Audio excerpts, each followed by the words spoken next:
கோடிட்ட இடங்களை நிரப்புக பார்க்கலாங்க. இங்கே பாருங்கள், A X plus B equal to 0 என்ற சமன்பாட்டின் தீர்வு என்னன்னு கேட்குறாங்க. அப்போது இது எப்படி எழுதலாம்? இந்த ஏஎக்ஸ் ப்ளஸ் பின்னு இருக்கா, அப்போது இந்த ஈக்குவேஷனுக்கு இந்த சைடு வந்துச்சுன்னா இது மைனஸ் பின்னு ஆகிடும். அப்போ எக்ஸோட வேல்யூ என்ன? Minus B. இது மல்டிப்ளிகேஷன் இருக்குது, இது சேர்ந்த டிவிஷனில் மாறிடும். அப்போ x equal to minus B by A தான் இந்த ஃபஸ்ட்டு ஒன்றுக்கு ஆன்சர். செகண்டுக்கு பாருங்கள், ஏ மற்றும் பி மிகை முழுக்கள் எனில் என்ற சமன்பாட்டின் தீர்வு எப்போதும் டேஷ் ஆகும்னு சொல்லியிருக்காங்க. டேஷ்னால் எப்போயுமே பாசிட்டிவாக தான் இருக்குது. ரெண்டுமே மிகைனா என்ன ஆகும்? கண்டிப்பாக வேல்யூ பாசிட்டிவாக தான் இருக்கும். ஓகேங்களா? பாசிட்டிவ் இல்லைனா தமிழில் நேர்மறை. ஒரு எண்ணிலிருந்து இருங்க இந்த சம் பாருங்கள். தேர்ட் ஒன் பாருங்கள், ஒரு எண்ணிலிருந்து அதன் 6இல் ஒரு பங்கை கழித்தால் 25 கிடைக்கிறது எனில் அவ்வெண் என்னன்னு கேட்குறாங்க. ஒரு எண்ணு, சரிங்களா? இங்கே பாருங்கள், ஒரு எண்ணு, ஓகேவா? அதன் 6இல் ஒரு பங்கை கழித்தல், அந்த எண்ணிலே 6ல் ஒரு பங்கு கழிச்சோம்னா 25 கிடைக்குதான். ஒரு எண்ணு அதன் 6இல் ஒரு பங்கை, அதே எண்ணில் 6இல் ஒரு பங்கை எடுத்து கழிச்சோம்னா 25 கிடைக்குதுன்னா அந்த எண் என்னன்னு கேட்குறாங்க. அப்போ இது என்ன பண்ணலாம்? கிராஸ் மல்டிப்ளை பண்ணிங்கன்னா 6 5 மைனஸ் 5 வருமா? 6x minus X by 6 which is equal to 25 வருமா? இப்போ இந்த 6 இன்சைட் கொண்டு வந்துடலாம். இன்சைட் 6xல் 5x போச்சுன்னா 5x ஈக்குவல் டு 6 × 25. ஓகேவா? இன்சைட் பண்ணால் மல்டிப்ளை போயிடும். நம்மளுக்கு எக்ஸ் தான் வேணும். அப்போ 6 × 25 பை 5. 5 டேபிள் கேன்சல் பண்ணால் இது 1 டைம், இது 5 டைம். அப்போது 6 5 30. அப்போ அந்த எண் என்னன்னு பார்த்தீங்கன்னா 30 தான் இந்த சம்மோட ஆன்சர். இப்போ இங்கே ஆன்சர் என்ன? 30. அவ்வெண் 30 ஆகும். ஓகேவா? அடுத்தது பாருங்கள், ஒரு முக்கோணத்தின் பக்கங்கள் வந்து பார்த்திங்கன்னா 2:3:4 என்ற விகிதத்தில் அமைந்துள்ளது எனில் அம்முக்கோணத்தின் பெரிய கோணத்திற்கும் சிறிய கோணத்திற்கும் உள்ள வித்தியாசம் என்னன்னு கேட்டிருக்காங்க. ஸோ இந்த சம்மில் பார்த்திங்கன்னா முக்கோணத்தோட கோணங்கள் வந்து விகிதத்தில் கொடுத்துருக்காங்க. அப்போ அது ஒரிஜினல் என்னன்னு தெரியாது இல்லையா? அப்போ நம்ம என்ன பண்ணுவோம்? தெரியாப்போ எக்ஸில் எழுதுவோமா? அப்போ ஃபஸ்ட்டு ஒன்று 2x, செகண்டு 3x, 4xன்னு எழுதிக்கலாம். சரிங்களா? வேறு எதுவும் கொடுக்கல. அப்போது ஆனால் அது முக்கோணம்னு சொல்லியிருக்காங்க. முக்கோணம்னாவே நம்மளுக்கு என்ன தெரியும்? முக்கோணத்தின் 3 கோணங்களின் கூடுதல் வந்து 180ன்னு தெரியும். அப்போ இதை 3 நம்மளுக்கு ஆட் பண்ணால் என்ன கிடைக்கும்? 2x + 3x + 4x வந்து 180 நம்மளுக்கு தெரியும். 180 டிகிரின்ட்டு. சரிங்களா? அதை ஆட் பண்ணிங்கன்னா 3 + 4 7, 7 + 2 9xன்னு கிடைக்கும். இப்போ 9x வந்து 180 டிகிரி. அப்போ எக்ஸ் வந்து எவ்வளோ? 180 டிகிரி பை 9 டேபிள் கேன்சல் பண்ணால் இது 2 டைம். அப்போ எக்ஸ் வந்து எனக்கு என்னென்னு கிடச்சிருச்சு? 20 டிகிரின்னு கிடச்சிருச்சு. ஓகேவா? அப்போது இது இங்கே இப்போ இந்த ஆங்கிளில் என்னவோ மாறிடும்? 2 × 20னா இது 40 டிகிரின்னு மாறிடும். இது வந்து பார்த்திங்கன்னா 3 × 20 60 டிகிரின்னு மாறிடும். இது 4 × 20னா 80 டிகிரின்னு மாறிடும். இப்போ அவங்க என்ன கேட்குறாங்கன்னா சிறிய கோணத்திற்கும் பெரிய கோணத்திற்கும், இப்போ இருக்கலே பெருசு 80, இருக்கலே சின்னதுன்னு 40, இதுக்கு ரெண்டுக்குள்ள வித்தியாசம் என்னென்னு கேட்குறாங்க. அப்போது ரெண்டுக்கு எவ்வளோ? 80 - 40 40 டிகிரிஸ். அப்போது 40 டிகிரி தான் இந்த சம்மோட ஆன்சர். ஓகேவா? நெக்ஸ்ட் 5th ஒன் பாருங்கள், a + b = 23 என்ற சமன்பாட்டில் ஏயின் மதிப்பு 14, பியின் மதிப்பு என்னன்னு கேட்குறாங்க. அப்போ ஈஸி தானே. a + b வந்துட்டு கொடுத்துருக்காங்க 23ன்ட்டு. இதில் ஏவோடது தெரியுமா? 14. உங்களை b கேட்குறாங்க. ஸோ இன்சைட் வந்தால் இது என்னவாகும்? மைனஸ் ஆகிடும். அப்போ b = 23 - 14. இப்போ 13ல் 4 போச்சுன்னா 9. ஓகேவா? அப்போது ஆன்சர் வந்து பார்த்திங்கன்னா 9. பியோட மதிப்பு என்ன? 9. ஓகேவா? நெக்ஸ்ட் பாருங்கள், சரியாக தவறாக என கூறுகன்னு சொல்லியிருக்காங்க. ஒரு எண்ணு அதன் 2 மடங்கு அவற்றின் கூடுதல் வந்து 48னா அதனை இவ்வாறு எழுதலாமான்னு கேட்குறாங்க. கண்டிப்பாக எழுதலாம். ஏன்னா ஒரு எண்ணு, அந்த எண்ணை வந்து அவங்க ஒய்ன்னு வச்சுருக்காங்க. அதோட 2 மடங்குனா 2y, அதை ஆட் பண்ணால் கூடுதல் 48ன்னா எழுதலாம்னா இப்போ சரி இது. ஓகேங்களா? எழுதலாம் இந்த மாதிரி. இப்போ சரி. ஓகேவா? நெக்ஸ்ட் பாருங்கள், 5x + 3x + 2 = 3 × 5x - 7 என்பது மாறியில் அமைந்த ஒருபடி சமன்பாடா அப்படின்னு கேட்குறாங்க. அப்போ இதை நம்ம சிம்பிளிஃபை பண்ணி பார்க்கலாம். இதை சால்வ் பண்ணிங்கன்னா என்ன வரும்? 15x, இது 10ன்னு ஆகிடும். இங்கே 3 × 15 15x மைனஸ் 3 7 -21 வரும். சரிங்களா? அப்போது இது பாருங்கள், 15x - 15xனா 0ன்னு ஆகிடும். அப்போ இது வந்து ராங். ஓகேங்களா? இது கரெக்டாக ஒரே வேல்யூவாக வந்திருக்கு. அப்போ இது வந்து கண்டிப்பாக பாசிபிளே கிடையாது. இப்போ வந்து 31 = 0ன்னு எங்கேயாவது வருமா? இது இந்த சைடு வந்தால் 31 ஆகிடும். ஓகேங்களா? 21 + இது இந்த சைடு வந்தால் 15x - 15x 0ன்னு ஆகிடும். ஒரு நம்பர் வந்து 0க்கு கண்டிப்பாக ஈக்குவலாக இருக்குது. அப்போ இது வந்து ஒருபடி சமன்பாடு கிடையாது. இது தவறு. ஓகேவா? நெக்ஸ்ட்டு தேர்ட் ஒன் பாருங்கள். ஒரு எண்ணில் 3 மடங்கு, ஒரு எண்ணோட 3 மடங்கு அவ்வெண்ணிலிருந்து 10ஐ கழிப்பதற்கு சமம் எனில் அந்த சமன்பாட்டின் தீர்வு என்ன? ஒரு எந்த எண்ணுன்னு தெரியாது, அந்த எண்ணை எக்ஸ் வந்துட்டு நான் எக்ஸ்ன்னு வச்சுக்கிறேன். சரியா?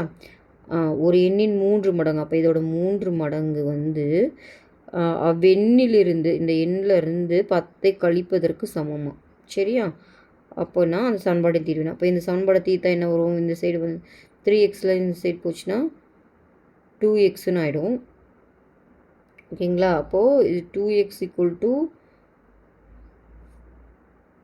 2x இந்த சைடு வந்து 2x -10 இருக்கும். அப்போ x வந்து -5ன்னு வருது. ஓகேவா? இப்போ இது தவறு. ஓகேவா? இது தவறு.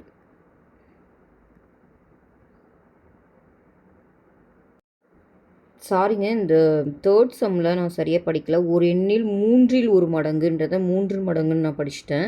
3ல் 1 மடங்குன்னா அப்போ என்ன அர்த்தம்? ஒரு எண்ணுன்னு எடுத்துக்கிறேன். அதில் 3ல் 1 மடங்குனா x/3ன்னு வரும். அது வந்து அவ்வெண்ணிலிருந்து 10ஐ கழிப்பதற்கு சமமாக. இப்போ எக்ஸ்லேருந்து 10ஐ கழிப்பதற்கு சமம். அப்போ இது மல்டிப்ளை பண்ணுங்கள். x = 3x - 13 வரும். அப்போது இது இந்த சைடு வந்துச்சுன்னா +13 ஆகிடும். இது இந்த சைடு வந்துச்சுன்னா 3x - xன்னு ஆகிடும். அப்போ 2x வந்து 30னா எக்ஸ் வந்து பார்த்திங்கன்னா 15 வருது. அப்போனாலும் அது தவறு தான். ஓகேவா? இந்த சம் எப்படினாலும் தவறு தான். ஏன்னா 15 தான் வருது. ஓகேவா? நெக்ஸ்ட் சம் பாருங்கள். ஒரு எண் மற்றொரு எண்ணின் 7 மடங்காகும். அவற்றின் வித்தியாசம் 18 எனில் அவ்வெண்களை காண்கன்னு சொல்லியிருக்காங்க. இங்கே பாருங்கள். ஒரு எண், சரிங்களா? அப்போது 2 எண் இருக்குதுன்னு வச்சுக்கலாம். அந்த 2 எண்ணை x, yன்னு எழுதிக்கிறேன். ஒரு எண் பார்த்திங்கன்னா இன்னொரு எண்ணோட 7 மடங்கு. அப்போ இதை ஒய்யோட 7 மடங்கு. அப்போ 7y. அடுத்த க்ளூ என்ன கொடுத்துருக்காங்கன்னா அவற்றின் வித்தியாசம் 18. அப்போ இந்த எக்ஸையும் ஒய்யையும் கழிச்சா 18 வருமா? ஓகேவா? அப்போது நம்மளுக்கு x 7yன்னு தெரியுமா? அதை போட்டோம்னா 7y - y வந்து 18. அப்போ 6y வந்து 18. அப்போ y வேணும்னா 18/6. அப்போ 3ன்னு வரும். அப்போ y கண்டுபிடிச்சிட்டோம். y வந்து 3. அப்போ x என்னது? 7 × y 21. அப்போ ஆன்சர் பார்த்திங்கன்னா அந்த எண்கள் என்னென்னு பார்த்திங்கன்னா 21,3. ஓகேவா? ஸோ ஒன்று இன்னொன்னோட 7 மடங்காக இருக்குது. அதோட வித்தியாசம் 18 இருக்குது. அப்போ அந்த எண்கள் வந்து 3,21. சரியா? நெக்ஸ்ட் பாருங்கள். அடுத்தடுத்த 3 ஒற்றை எண்களின் கூடுதல் 75னா அவற்றில் எது வந்துட்டு பெரிய எண் கேட்குறாங்க. சரிங்களா? அப்போது இந்த சம்மில் பார்த்திங்கன்னா அடுத்தடுத்த 3 ஒற்றை எண்கள். ஓகேவா? இப்போ நான் ஒன்று ஒற்றை எண் எடுத்துன்னு வச்சுக்கோங்களேன். அடுத்து என்ன வரும்? 3, 5. ஓகேவா? அப்போது இந்த 1க்கும் 3க்கு என்ன வித்தியாசம்? +2 ஆட் பண்ணால் தான் வருது. 3ஓட 2 ஆட் பண்ணால் தான் 5ன்னு வருது. இது தெரிஞ்சால் போகலாம். ஆனால் எனக்கு ஃபஸ்ட்டு இருக்கிறதே தெரியாது. அப்போ அதை எக்ஸ்ன்னு எடுத்துக்கிறேன். அடுத்த ஒற்றை எண் கண்டிப்பாக என்ன இருக்கும்? இப்போ 1னா அதோட 2. இப்போ எக்ஸ்னா எக்ஸோட 2. ஓகேவா? அப்போ அடுத்தது இது 3ன்னு தெரியும். நான் இங்கே x+2 இருக்குது. அப்போ அதோட 2 சேர்த்துட்டிங்கன்னா x+4. புரியுதா? ஸோ இதுதான் அடுத்தடுத்த 3 தெரியாத 3 ஒற்றை எண்கள். அதோட கூடுதல் கொடுத்துட்டான். எவ்வளோ? x+2 + x+4 வந்து எவ்வளோன்னா 75. ஓகேவா? இப்போ ஆட் பண்ணுங்கள். 3x இது 2 ஆட் பண்ணால் 6. 3x = 75. இப்போ 3x இந்த சைடு 75 - 6ன்னு ஆகிடும். அப்போ 3x வந்து 69. எக்ஸ் வேணுன்னா 69/3. 3 டைம் கேன்சல் பண்ணால் 2, 3 23ன்னு வருது. அப்போது எக்ஸ் வந்து எனக்கு 23ன்னு கிடச்சிருக்கு இந்த ஒற்றை எண்ணில். அடுத்த ஒற்றை எண் வந்து இது கூட 2, இது 23. அப்போனா அடுத்தது என்னவாக இருக்கும்? 25. அடுத்து என்னவாக இருக்கும்? 27. அவங்க என்ன கேட்குறாங்க? அவற்றில் எது பெரிய எண்ணு கேட்குறாங்க. அப்போ இருக்கலே பெருசு எது? 27. அப்போ ஆன்சர் பார்த்திங்கன்னா 27. கிளியரா? நெக்ஸ்ட்டு 5th சம் பாருங்கள். ஒரு செவ்வகத்தின் நீளமானது அகலத்தின் 3ல் 1 பங்கு. இப்போது செவ்வகத்தின் நீளம் வந்து பார்த்திங்கன்னா ஓகேவா, அகலத்தில் 3ல் 1 பங்கு. ஓகே, 3ல் 1 பங்கு தான் நீளம் சொல்லியிருக்காங்க. ஓகே, இதுவே தப்பு தான். ஏன்னா எப்பயுமே வந்துட்டு நீளம் தான் பெருசாக இருக்கும். இதோட 3ஆல் டிவைட் பண்ணால் தான் எல் வருதுன்றதே அப்படி கொடுத்துருக்காங்க. சரி, அவங்க என்ன கொடுத்துருக்காங்களோ அதை எடுத்துக்குவோம். அப்புறம் அடுத்து செவ்வகத்தின் சுற்றளவு கொடுத்துருக்காங்க. சுற்றளவு வந்து என்ன ஃபார்முலா? 2 × L + B தெரியும் இல்லைங்களா? இப்போ செவ்வகம்னா இது எல், இது பின்னு சொல்லுவோம். அப்புறம் இது வந்து இது சுற்றளவுனா எல்லாத்தையும் ஆட் பண்ணி வர்றது. அப்போ 2 L 2 பிக்குன்னா 2 டு எல் ப்ளஸ் வின்னு வரும். அது கொடுத்துட்டாங்க 64ன்ட்டு. எல் வந்து b/3 பிஏ 3ஆல் வகுத்தா தான் எல் கிடைக்கும். ஆக்சுவலாக எப்போயுமே நீளம் தான் பெருசாக இருக்கும். இந்த சம்மில் டேட்டாவே தப்பாக கொடுத்துருக்காங்க. சரி ஓகே, எல் சப்ஸ்டியூட் பண்ணிக்கலாம். b/3 plus b = 64. ஓகேவா? அப்போ இது என்ன வரும்? 2 × 3bனா 4b/3ன்னு வரும். ஓகேங்களா? = 64. அப்போது எனக்கு b தான் வேணும். அப்போ 64 × 3 / 2 × 4ன்னு வரும். கரெக்டாக? இது 2 டேபிளில் கேன்சல் பண்ணால் 32, இது 4 டேபிளில் கேன்சல் பண்ணிங்கன்னா 8ன்னு வரும். 8 3 is 24. b வந்து 24ன்னு வருதுங்க. b 24/3னா எல் வந்து 8ன்னு வருது. ஸோ b வந்து 24ன்னு வருது, 24 மீட்டர். எல் வந்து பார்த்தீங்கன்னா 8 மீட்டர்னு வருது. ஆக்சுவலாக எப்போயுமே நீளம் தான் பெருசாக இருக்கும். இந்த சம்மில் மாற்றி கொடுத்துருக்காங்க. ஓகே, அவங்க என்ன கேட்குறாங்க? நீள அகலம் 2 கண்டுபிடிச்சிட்டோம். 24,8. ஓகேவா? அடுத்த சம் பாருங்கள். ரூபாய் 5 மற்றும் ரூபாய் 10 மதிப்புகளை கொண்ட 90 பணத்தாள்கள் உள்ளன. அதன் மதிப்பு வந்து பார்த்திங்கன்னா 500 எனில் அவற்றின் ஒவ்வொன்றைய முகமதிப்புடைய பணத்தாள்கள் எத்தனை உள்ளன? ஸோ இதே மாதிரி ஒரு சம்மை நம்ம எக்ஸாம்பிளில் பார்த்தோம் இல்லைங்களா? அதே மாதிரி தான் இங்கே. இப்போ வந்து பார்த்திங்கன்னா ஒன்று 5 ரூபா, இன்னொன்று 10 ரூபா. இந்த மாதிரி மட்டும்தான் அதோட வேல்யூ இருக்குது. சரிங்களா? இது ரெண்டையும் இது மாதிரி இருக்கிறது எத்தனை இருக்குதுன்னு இது மாதிரி வந்து மட்டுமே கொண்ட 90 பணத்தாள்கள் உள்ளனவா. ஸோ 5 ரூபா 10 ரூபா அதோட மதிப்பு, ஆனால் அது எத்தனை இருக்குதுன்னு தெரியாது அந்த மாதிரி பணத்தாள். அதனால் இது எக்ஸ்ன்னு வச்சுக்கிறேன். 10 ரூபா வச்சுருக்கிற 10 ரூபா தான் அதோட வேல்யூ, ஆனால் அது எத்தனை இருக்குதுன்னு தெரியாது. ஓகேவா? ஆனால் இது ரெண்டையும் சேர்த்துனா 90 இருக்குமா, இந்த பணத்தாலையும் இந்த பணத்தாலையும். அது கொடுத்துட்டாங்க. x + y வந்து 90ன்னு கொடுத்துட்டாங்க. இன்னொன்று அதோட மதிப்பு வந்து 500. இந்த மதிப்பு 500 அப்படின்னா இப்போ வந்து இது 5 ரூபா தான் அதோட அந்த நோட்டு, ஆனால் அது எத்தனை இருக்குன்னு தெரியாது. அப்போ அதால் மல்டிப்ளை பண்ணணும் இல்லையா? மல்டிப்ளை பண்ணி ப்ளஸ் இது 10 ரூபா தான், அந்த நோட்டு எத்தனைன்னு தெரியாது. அப்போது 10y. இது ஆனால் ஆட் பண்ண வர வேல்யூ கொடுத்துட்டாங்க 500ன்ட்டு. இப்போ உங்களை என்ன கேட்குறாங்கன்னா அது எத்தனை 5 ரூபா எத்தனை இருக்கும், 10 ரூபா எத்தனை இருக்கும், அந்த பணத்தாள்கள் தான் கேட்குறாங்க. சரியா? அப்போ இந்த சம் போட்டதுக்கு இந்த ஃபஸ்ட் ஈக்குவேஷன் இருக்குல்ல, இதை நான் 5ஆல் மல்டிப்ளை பண்ணுறேன். அப்போ இது என்ன ஆகிடும்? 5x + 5y = இங்கே 5 9s 45ன்னு வரும். ஓகேவா? இப்போ இங்கே கழிச்சு எழுதுனிங்கன்னா இது கேன்சல் ஆகிடுது, 5yன்னு கிடைக்கும். 5y வந்து 15 கிடைக்குது. ஏன்னா 500ல் 450 போச்சுன்னா 50. இப்போ y வந்து வேல்யூ என்ன? 50/5 10ன்னு கிடைக்கும். ஸோ y கிடச்சிருச்சு. அப்போது x + y வந்து 90னா அப்போ எக்ஸோட வேல்யூ என்ன? அப்போது 90 - y நம்மளுக்கு தெரியும் 10. அப்போது 90 - 10 வந்து 80ன்னு கிடைக்கும். அப்போ எக்ஸோட வேல்யூ வந்து 80. ஓகேவா? இது ரெண்டுமே கண்டுபிடிச்சோம். அதான் கேட்குறாங்க. அப்போ 5 ரூபா நோட்டு வந்து எவ்வளோ இருக்குன்னு பார்த்தீங்கன்னா 80 இருக்கும். ஓகேவா? 10 ரூபா நோட்டு வந்து 10 இருக்கும். ஓகே, அப்போ கரெக்டாக வந்துருச்சா? ரெண்டு பணத்தாள்களையும் ஆட் பண்ணால் 90 வருது. அதோட முக மதிப்பை கூட்டி பாருங்கள். 8 5 40, 400 ரூபா. இது 10 10 100 ரூபா, 500 ரூபா வந்துருச்சா?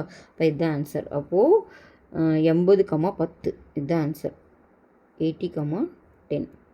எக்ஸ் வந்து 80, ஒய் வந்து 10. கிளியரா? நெக்ஸ்ட் சம் பாருங்கள். தேன்மொழியின் தற்போதைய வயது முரளியின் வயதை விட 5 ஆண்டுகள் அதிகம். இப்போ இந்த சம்மில் நான் தேன்மொழி அப்புறம் முரளின்னு கொடுத்துருக்காங்க. அதனால் நான் டீன்னு எடுத்துக்கிறேன். இது தேன்மொழி, முரளியோட வயது இப்படி எடுத்துக்கிறேன். இப்போ என்ன சொல்லியிருக்காங்கன்னா இவங்களோட வயது, தேன்மொழியோட வயது டி, முரளியோட வயது எம். அவங்க கொடுத்துருக்க குழு என்ன? தேன்மொழியின் தற்போதைய வயது முரளியின் வயதை விட, முரளியோட வயதை விட 5 ஆண்டுகள் அதிகம்னு கொடுத்துருக்காங்க. ஸோ அதை எழுதிக்கிட்டோம். அப்புறம் 5 ஆண்டுகளுக்கு முன் இப்போ இதுதான் இவங்களோட கரண்ட் ஏஜ். இதே 5 வருஷத்துக்கு முன்னாடி t - 5 m - 5. ஓகேவா? அவங்க 2 பேருக்கும் 5 வயசு குறைஞ்சிருக்கும்.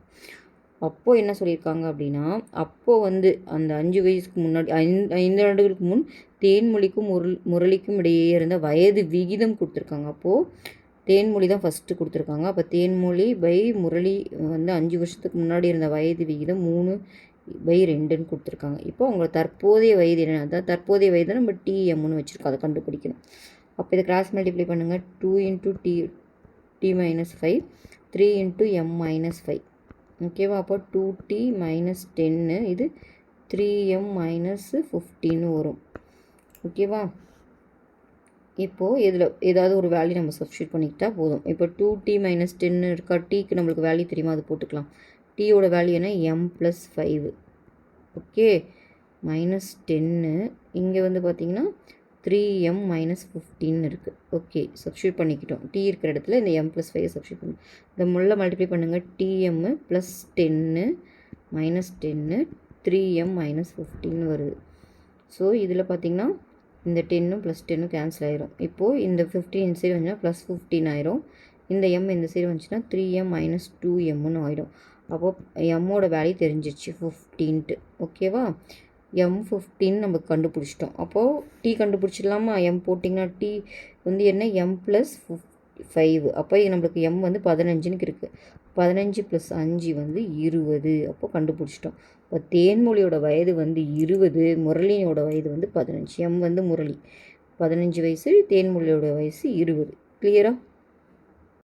நெக்ஸ்ட் பாருங்கள். 2 இலக்கங்களை கொண்ட ஒரு எண்ணின் இலக்கங்களின் கூடுதல் 9. அந்த எண்ணில் இருந்து 27 கழிக்க அவ்வெண்களின் இலக்கங்கள் இடம் மாறிவிடும் எனில் அவ்வெண்ணை காண்க. ஸோ இந்த மாதிரி சம் கேட்டால் டிஎன்பிசியில் ரொம்ப ஈஸிங்க.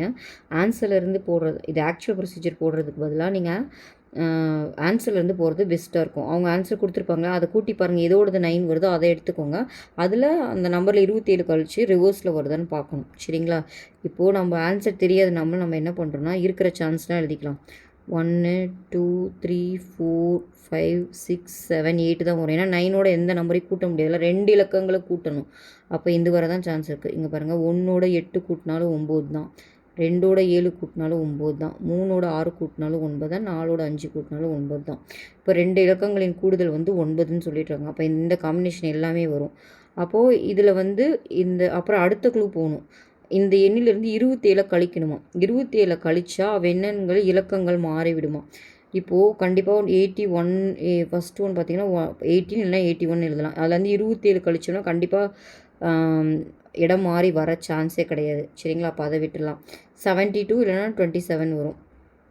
அப்போ 72ன்னு பண்ணிங்கன்னா 72லேருந்து 27 கழிச்சிங்கனாலும் வராது. ஓகேவா? அப்போ அடுத்தது போயிடலாம். 63ல் செக் பண்ணலாமா? 36ல் 27 கழிச்சா ரொம்ப கம்மியாக வரும். அப்போ 63 தான் நாங்கள் ட்ரை பண்ணோம். ஸோ அந்த நம்பர் 63ல் 27 கழித்து பார்க்குறேன். 13ல் 7 போச்சுன்னா 6, 13ல் போனால் 5ன்னு வருமா? இங்கே 5ல் 2 போனால் 3. ஸோ கரெக்டாக வருது பாருங்கள்.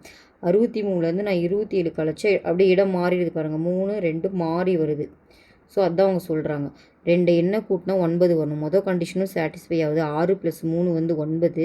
அதில் வந்து 27 கழிச்சா இடம் மாறியும் வந்துச்சு. அப்போ இதுதான் இதோட ஆன்சர். 63 தான் இந்த சம்மோட ஆன்சர். ஓகேவா? அடுத்த சம் பாருங்கள். ஒரு பின்னத்தின் பகுதியானது தொகுதியை விட 8 அதிகமாகும். அப்பின்னத்தில் தொகுதியின் மதிப்பு 17 அதிகரித்து பின் பகுதியின் மதிப்பு 1 குறைத்தால் 3/2 என்ற பின்னம் கிடைக்கிறதில் எடுத்துக்கொண்ட உண்மையான பின்னம் என்னன்னு கேட்குறாங்க. ஸோ உண்மையான பின்னம் எனக்கு தெரியாது இல்லையா, நான் x/yன்னு வச்சுக்கிறேன். ஓகேங்களா? அப்போ அடுத்து அவங்க கொடுத்த க்ளூலாம் எழுதலாம். இது பார்த்துக்கோங்க, இது தொகுதி மேலே இருக்கிறது, இது பகுதி. ஓகேவா? கீழே இருக்கிறது பகுதி. ஓகே,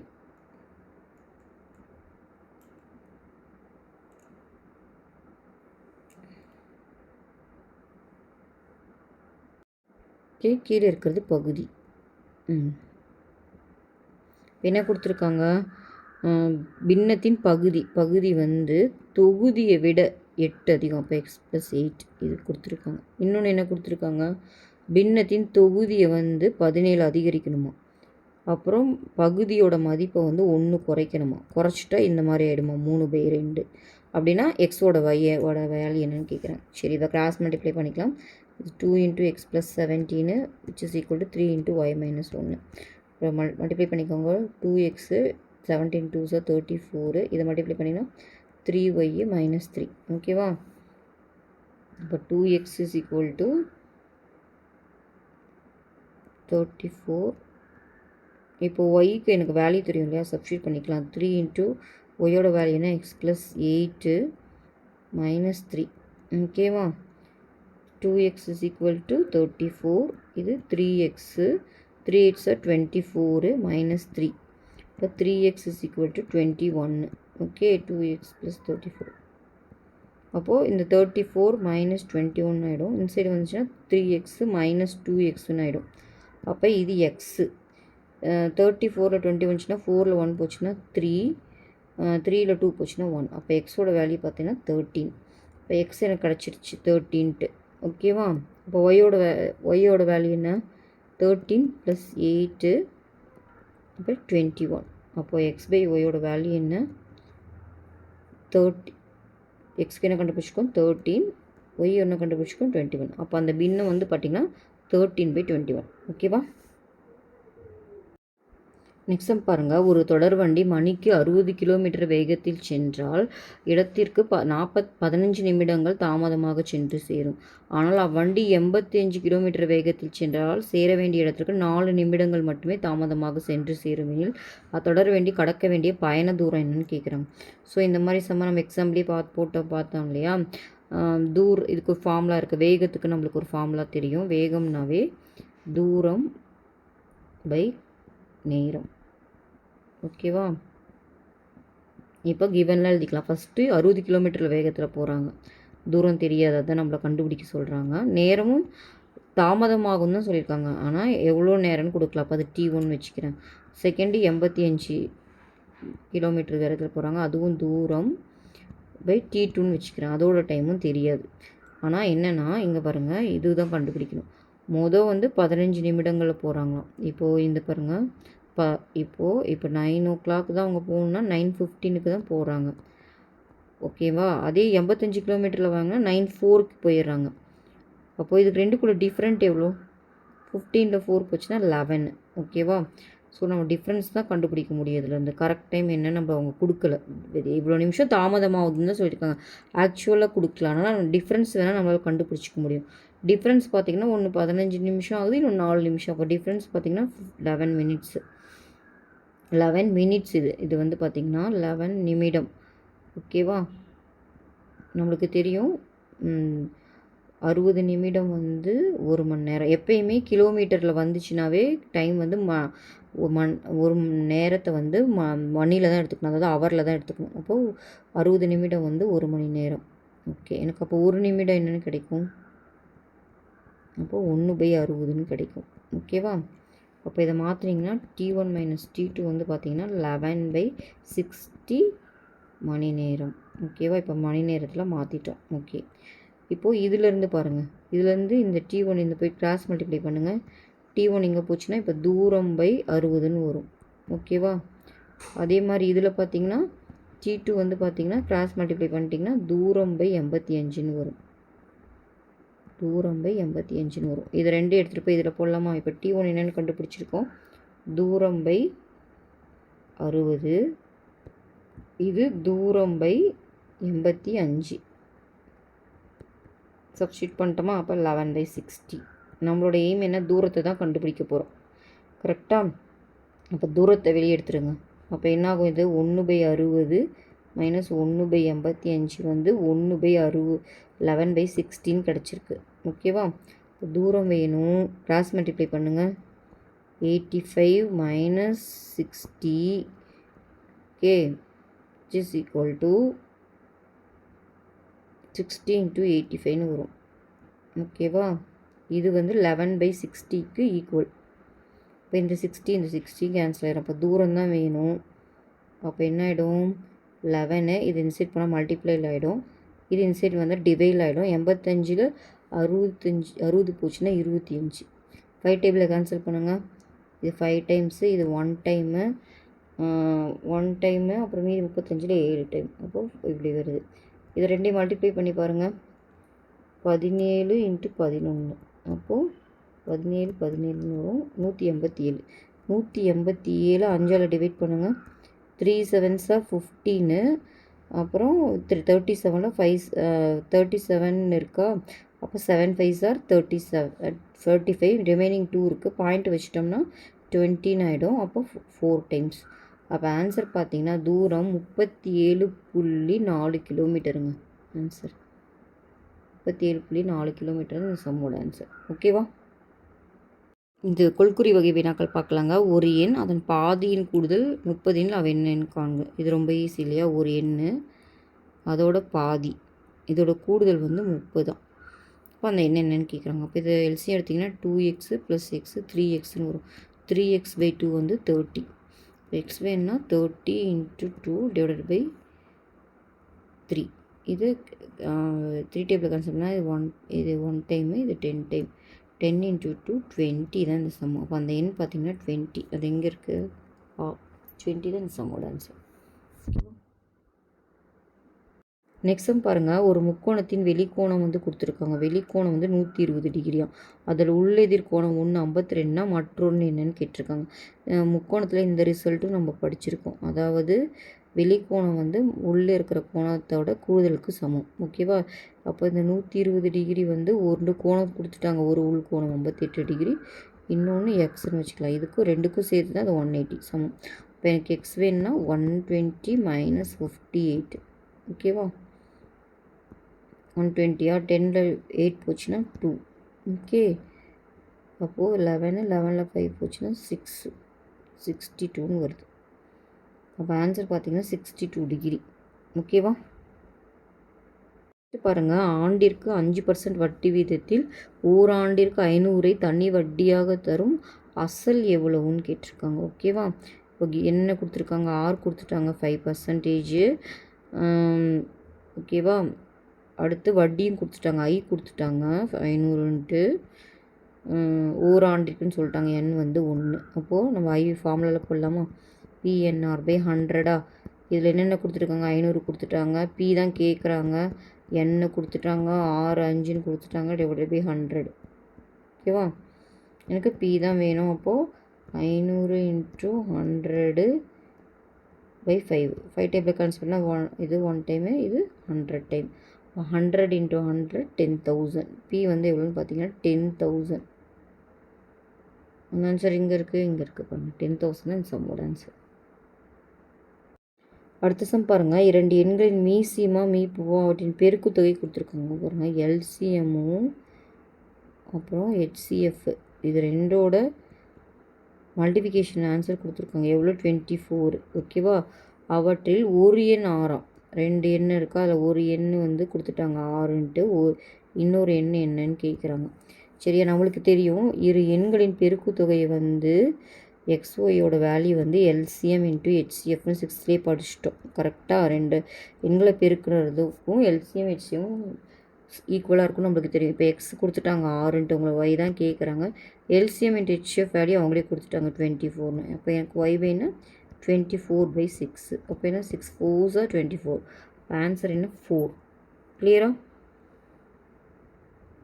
இந்த சம் பாருங்கள். அடுத்தடுத்த 3 எண்களில் மிகப்பெரிய எண் x+1. 3 எண் எடுத்திருக்காங்க. அடுத்தடுத்துன்னு அவங்களே சொல்லிட்டாங்க. சரிங்களா? அதில் மிகப்பெரிய எண் x+1. அதனால் இந்த இடத்துல எழுதிக்கிறோம், ஏன்னா இருக்குல்லையே அதுதான் பெருசு. அடுத்தடுத்துன்னா அதுக்கு முன்னாடி நம்பர் என்ன இருக்கும்? எக்ஸாக இருக்கும். அதுக்கு முன்னாடி நம்பர் என்னவாக இருக்கும்? x-1 இருக்கும். கொஷின் என்ன கேட்குறாங்க? மிகச்சிறிய எண் என்ன இருக்கு? இது பெருசு, அதுக்கு அடுத்து இது. இப்போ சின்னது என்னது? x-1 தான். இப்போ இந்த சம்முக்கு ஆன்சர் வந்து x-1. ஓகேவா? தேங்க்யூ.